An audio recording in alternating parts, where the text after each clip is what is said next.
घूंघट और मॉडल बहू की पहली रसोई। सुरेखा अपने दोनों बेटों अद्विक और शुभम की शादी एक ही मंडप में कर देती है। बड़े बेटे अद्विक की शादी एक गांव की देहाती बहू सलोनी से होती है, जो कि 52 गज का लंबा घूंघट कर खड़ी हुई थी। वहीं छोटे बेटे की पसंद की मॉडल बहू मेनका थी। दोनों बहू में जमीन आसमान का फर्क था। जैसे ही वो गृह प्रवेश करके अंदर आती है तो सास सुरेखा कहती है, मेरी दोनों बहू कितनी अच्छी हैं। अभी तक मैंने बड़ी बहू तेरा चेहरा नहीं देखा। इतना लंबा घूंघट क्यों करा हुआ है? मैं तेरी कोई ससुर थोड़ी हूँ। इस घर में मैं हूँ तो घूंघट हटा सकती है। कहीं इतने लंबे घूंघट से गिर गई तो? अरे कोई बात नहीं माँ जी, अब तो मुझे इसकी आदत डालनी होगी, क्योंकि नया नया ससुराल है, घूंघट तो करना ही पड़ेगा ना। बाकी आप मेरी शक्ल देख लीजिए।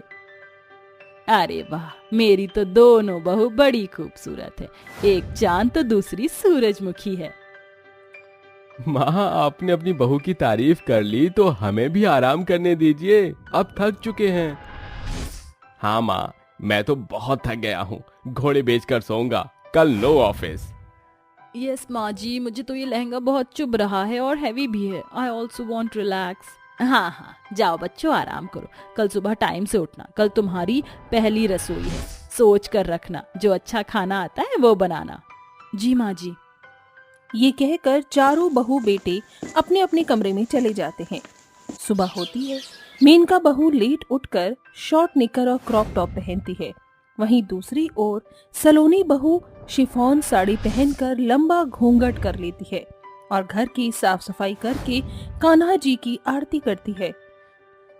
ओ कान्हा अब तो मुरली की मधुर सुना दो तान। मैं हूँ तेरी प्रेम दीवानी, मुझको तू पहचान। मधुर सुना दो तान। उसकी आरती सुन घर के सभी सदस्य उसके पीछे हाथ जोड़कर आरती करते हैं।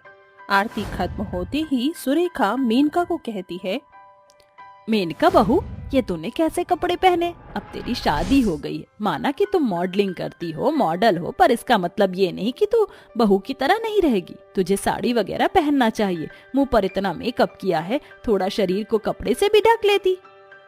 वो माँ जी, सबकी अपनी अपनी चॉइस होती है रहने की, और मैं ऐसे कपड़े में कंफर्टेबल हूँ। मुझे जेठानी जी की तरह 10 फुट का घूंघट नहीं करना, जो सामने से कुछ दिखे भी ना। फिर आपने तो बोला ही था कि ससुर जी नहीं है, आपसे क्या शर्माना। तो मैं ऐसे कपड़े भी पहन सकती हूँ। क्यों शुभम? मुझे तो कोई प्रॉब्लम नहीं है, नॉर्मल है सब आजकल। देवरानी जी, संस्कार नाम की भी तो कोई चीज होती है ना। हमारी तरह तुम घूंघट नहीं कर सकती हो तो कम से कम साड़ी ही पहन लो। हमें तो तुम्हें ऐसे देखकर बड़ी शर्म आ रही है। और तुम्हारे जेठ जी भी तो हैं सामने।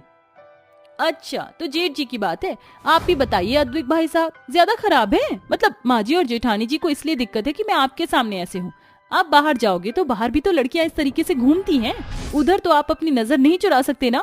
तो मेरे कपड़ों में क्या खराबी है, बताइए? मैं गलत कह रही हूँ? देखा जाए तो मैं मेनका की बात से अग्री हूँ, कोई फर्क नहीं पड़ता। वैसे भी ये तो मेरी छोटी बहन की तरह है। तो बस बात खत्म, मैं ऐसे ही कपड़े पहनूंगी। चलिए छोड़िए ये सब, आप सब प्रसाद लीजिए, फिर पहली रसोई का खाना तैयार करना है। तभी सलोनी सभी को प्रसाद देकर रसोई में चली जाती है। वहीं मेनका भी अपनी गैस पर खाना बनाना शुरू कर देती है। चलो, मेरा हलवा तो तैयार हो गया। इतना बड़ा घूंघट कर लिया है, कुछ कुछ सामान दिख नहीं रहा मुझे। तभी खाना बनाते समय सलोनी बार बार घूंघट ऊपर करके खाना बना रही थी, तो वहीं दूसरी ओर गाना सुनते हुए छोटी बहू खाना बना रही थी। उसके चूल्हे पर रखे पतीले से दूध बाहर आ रहा था। सलोनी उसे कहती है, लेकिन वो अपनी धुन में मग्न थी। तभी सास आकर कहती है, हे मारा राम जी, एक लंगड़ो एक काड़ी, मैं इकली सयानी, अरे किस किसने संभालूं। छोटी बहू गाने सुनने में मग्न है, कम से कम आंखों से तो देख सकती है ना कि तू जो बना रही है वो खराब हो रहा है, जल रहा है, दूध बाहर आ रहा है। और बड़ी बहू रसोई में तो मैं भी नहीं हूँ, तो घूंघट ऊपर ही कर ले। ये बार बार घूंघट ऊपर नीचे करके कैसे खाना बनाएगी? इतने भी संस्कार अच्छे नहीं होते कि बेवकूफी करो। और दूसरी तो इतनी मॉडर्न बनती फिरती है कि पूछो ही मत। सॉरी माँ जी, अब मैं ध्यान रखूंगी। मैं भी माँ जी ध्यान रखूंगी। सुरेखा इतना कहकर जा ही रही थी कि मेनका जो पूरी निकालती है कढ़ाई से, उसका तेल उस पर और सलोनी पर आ जाता है। सलोनी तो अपने लंबे घूंघट की वजह से बच जाती है, लेकिन उसके पेट पर छींट आ जाती है। ओ माय गॉड, मैं जल गई। माँ जी मुझे बचाओ, बर्फ लाइए। पता नहीं ये पूरी कैसे उछल गई। हे भगवान, क्या करूं मैं इन बहुओं का। रुक जा, बर्फ लगाती हूँ मैं।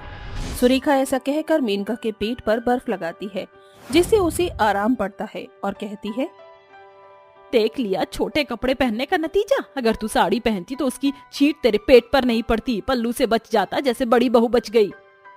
सही बोला माँ जी आपने, इसलिए तो मैं बच गई। कोई बात नहीं माँ जी, आप जाइए, मैं खाना बना लूंगी। एप्रन पहन लेती हूँ। ठीक है, ध्यान से काम करना अब। ऐसा कहकर सुरेखा रसोई से चली जाती है, पर वो छुप कर दोनों बहू पर नजर रखती है। देखती है कि घूंघट वाली बहू फटाफट खाना बनाकर बहुत सारी पूरी बनाकर साइड में रखती है, तो वहीं मॉडर्न बहू धीरे धीरे खाना बना रही थी और उसके प्लेट में सिर्फ 4-5 पूड़ियां ही थी। बड़ी बहू घूंघट में भी इतने फटाफट खाना बना रही है और छोटी बहू धीरे धीरे कछुए की चाल चल रही है। मॉडल है, पता नहीं खाना बनाना आता भी है या नहीं। कुछ देर बाद दोनों खाना बनाकर डाइनिंग टेबल पर ले आती हैं, जहां सभी एक साथ बैठकर खाना खाते हैं और सास कहती है, अरे वाह बड़ी बहू, तूने घूंघट में रहकर भी इतना बढ़िया खाना बना लिया। शाही पनीर, दाल मखनी, कोफ्ते, पूरी, कचौड़ी, मजा आ गया। ये ले तेरी पहली रसोई का शगुन। छोटी बहू, तूने कैसा खाना बनाया है? वैसे तो मुझे उम्मीद ही नहीं थी, पर तूने इतने खाने में से बस खीर ही अच्छी बनाई है, बाकी पूरी कचौड़ी सब्जी सब बेकार है। माँ जी मुझे भी जेठानी जी की तरह नेक चाहिए। आप 1 मिनट रुकिए, मुझे पता था मैं खाना अच्छा नहीं बना पाऊंगी, इसलिए मैंने मैगी बनाई है। ये लीजिए, मैगी खाइए आप सब। मेनका सबको मैगी परोस देती है। ये देख उसका पति शुभम बहुत खुश हो जाता है।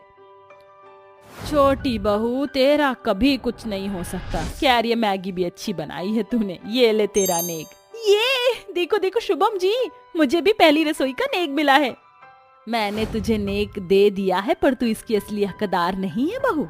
जब तुझे अच्छे से खाना बनाना आ जाएगा तो मैं तुझे इससे भी अच्छा नेक दूंगी।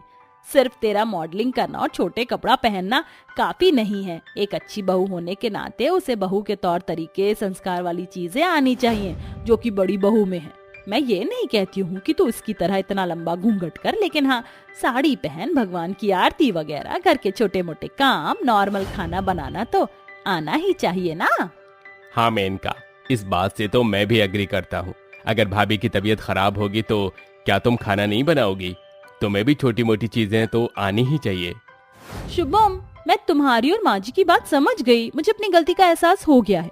जेठानी जी, क्या आप मुझे अच्छे से खाना बनाना सिखाएंगी और साड़ी पहनना भी? मुझे नहीं आती बांधनी। हाँ हाँ बिल्कुल। तभी दोनों देवरानी जेठानी एक दूसरे को गले लगा लेती हैं।